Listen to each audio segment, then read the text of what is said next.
Welcome back, everyone. John Wade Boggs fan here. If you've been following my channel, you know that I'm pretty much a 99% collector of baseball cards. I do very little selling, flipping, investing, just not my thing. But there was one point in time that I decided to sell some cards. And this video is to sort of a reminiscence, I guess, of the cards that I've sold and the regret that I have in selling them. Now, I sold these groups of cards back in 2007. I was coming out of a divorce and felt that I needed to improve my financial situation a little bit. So I thought I could sell some baseball cards. Now, I didn't want to sell any of my Boggs cards. So I had some vintage cards at the time, and they were all raw that I bought mainly, I believe, from my local card shop. I don't think I picked any up from eBay, but regardless, I sent them into PSA, got them back, and put them up on eBay. And while initially it felt good to generate some funds to, again, do some things following my divorce, I immediately regretted it. There are only, out of this list, there are only 2 cards that since then I have reacquired. And I would like nothing more than to reacquire the remaining cards on this list, and I'm sure I will at some point in time. But what I thought I'd do is go through each of the cards, let you know what I sold them for. Now, I have pictures of the cards. Now, for most of them, I just got them off eBay. I tried looking, and I could only find 2 cards that were actually mine that I listed, saved on my computer. For whatever reason, I deleted the picture. So I'll let you know which ones were actually my card that I sold, but the other ones are just consider them stock photos. So yeah, I'll take a look at the different cards, show you what I sold them for, what they are generally worth now in that same grade, and do a summary. So let's start off with the first one, and I'm doing this by chronological order. The first one is a 1977 Topps Nolan Ryan PSA 8. I managed to sell that one for $34.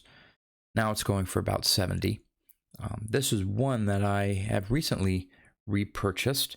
I bought a PSA 6 copy and paid about $20 for it. So that one's back in the collection.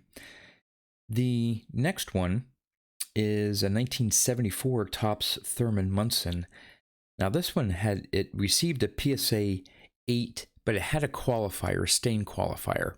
I couldn't find a picture, denoting a stain qualifier in an 8. But I only managed to sell it for $1.50. Now, of course, these prices here that I quote don't include shipping and things like that. They were just roughly the buy it, the sales price. Looking at a current value, and I chose to look at a value for a 6, because an 8 with a qualifier knocks it down to about 2 grades. So a 6 goes for about $10, generally speaking. So that wasn't too bad. The next one is a 1974 Topps Pete Rose, and that one was in a 7. Managed to sell that for $11, and now it's generally worth about $60. The next card is a 1974 Topps Nolan Ryan. That one was in a PSA 5. Only managed to get $5.50 for that, and you can buy it for around $25 now. The next one is a 1970 Topps Thurman Munson rookie card. I had that in a PSA 5. Did manage to sell that one for $31.50. And in a 5 today, you'd be looking at spending it probably at least $50 on a Munson rookie in a 5. The next one here, the 1968 Topps Mickey Mantle in a PSA 7. This is actually the image of the exact card that I had that I sold. Managed to get $250 for it, which again, at the time, I thought that was pretty good. Of course, today, that same card's running about $600. Everything with mantles going up, especially vintage, and when you get to a PSA 7, that's starting to get up there. Next one is a 1968 Topps Johnny Bench rookie card. I had that in a PSA 5. Sold that for $52. Now it's about $150. The next card is a 1968 Topps Bob Gibson All-Star. You know, I still remember all these cards, you know, looking up the pictures of them and stuff. I remember when I had them, and again, wish I still did. But the Bob Gibson All-Star I had in a PSA 6. Sold that for only $5. But again, you can pick up a copy now for around $30. So it's not that bad. The next one is another rookie card, a 1965 Topps Joe Morgan, and I had that in a PSA 7. Sold that for $75, and now those 7s are going for about $275. Of course, some of that may have to do with his recent passing. I looked at, you know, recent sales and things like that, so that I'm not sure. Over the last 6 or 9 months, it was $275. I think there's some recent sales that were around the $275 mark. The next card is a 1965 Topps Karl Yastrzemski. Now, the one pictured here is just a PSA 8, but mine was a PSA 8 off-center. And I got $50 for that. And if you look at what 6s are going for, again, that 2 grade drop, they're going only for around $40. So actually, I did pretty good on that sale compared to what I could pick one up today. The next one is a 1960 Topps Willie Mays in a PSA 6. Sold that for $62. They're running now for about $200. At least some recent sales that I saw. The next one is a 1960 Topps Stan Musial, also in a PSA 6. Sold that one for $41, and they're going for about $90.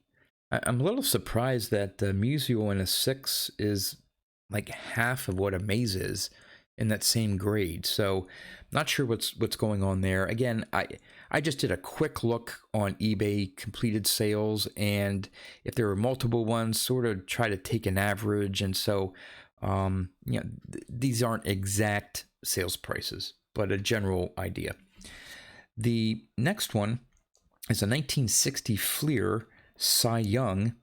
That one was also in a PSA 6. I had some vintage cards that were in pretty good condition. Looking back, I got, you know, 5, 6, 7s, 8s. Anyway, the Cy Young was in a 6. Sold that for $14, and now you can pick one up maybe for around $25. The next one is a 1959 Topps Yogi Berra in a PSA 5. Now, the image that I chose or found is a pretty fairly centered copy. Mine was definitely off center, left to right. I think it was left to right.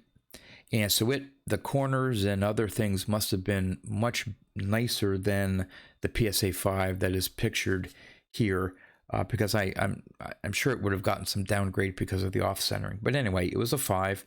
Sold that one for $27, and it's worth about $70 now. Next is a 1959 Topps Mickey Mantle, the 42nd home run card. I had that in a PSA 5. Sold that for $40.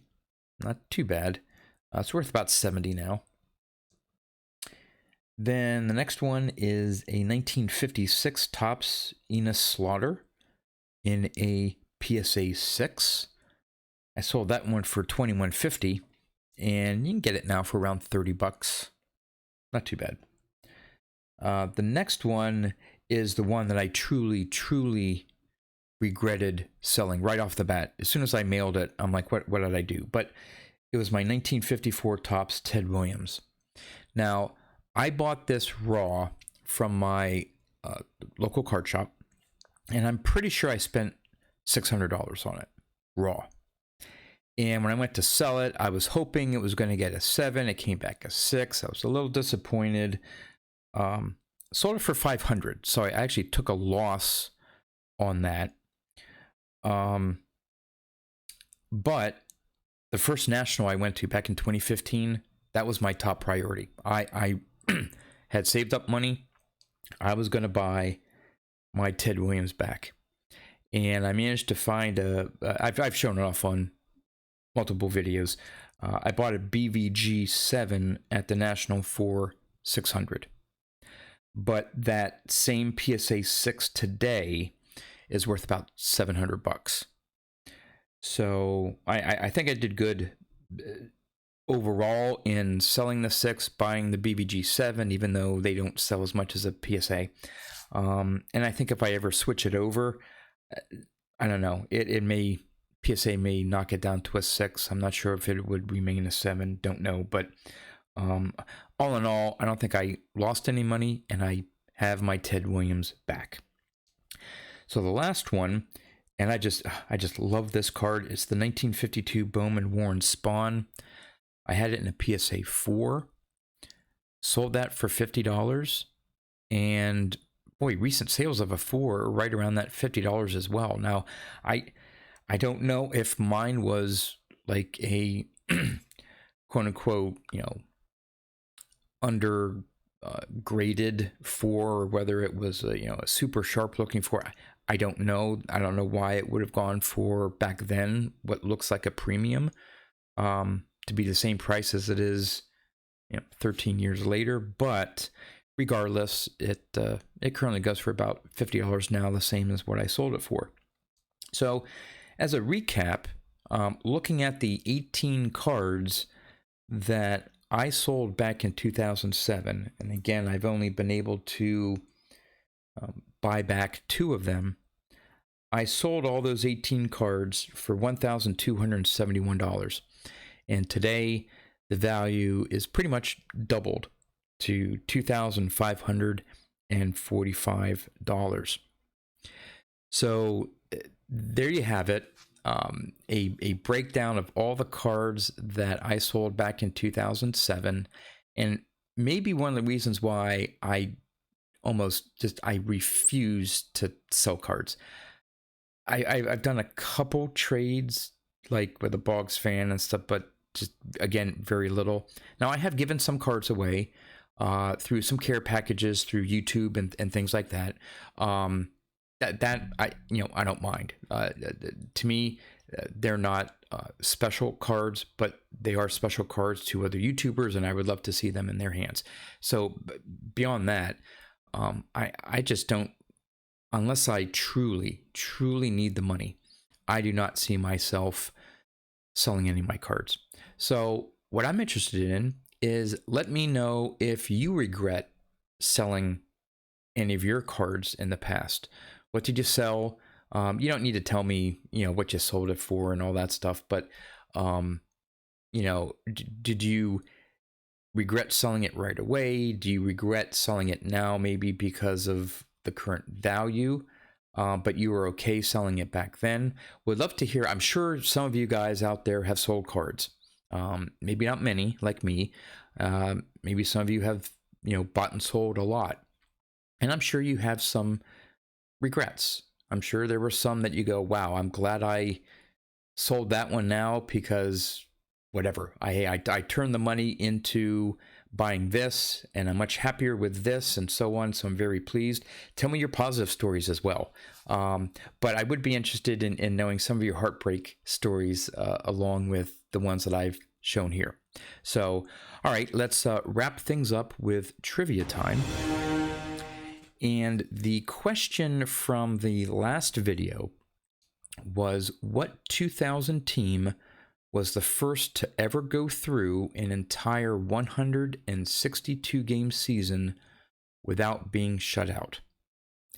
And I don't think anyone guessed this right. However, the one person that I thought would get it right, Shannon, back to the cardboard, you need to have more faith in your Reds.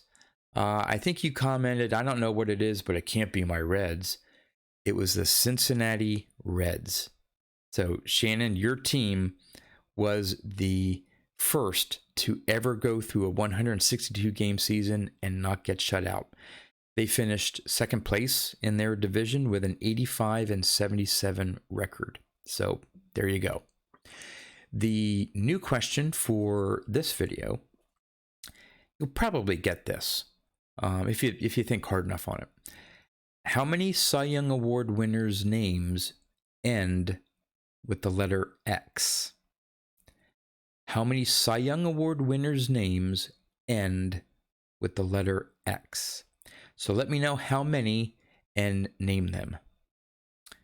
So answer in the next video. Hope everyone has had a good weekend. Enjoy tomorrow, the start of a new week. We're getting into fall, some of you winter weather already. So, of course, baseball season has ended now, and that'll be interesting to see what the card market does and all that, but maybe that's for another video at a later time. So anyway, that's all I have. Thanks for watching, and I'll see you next time.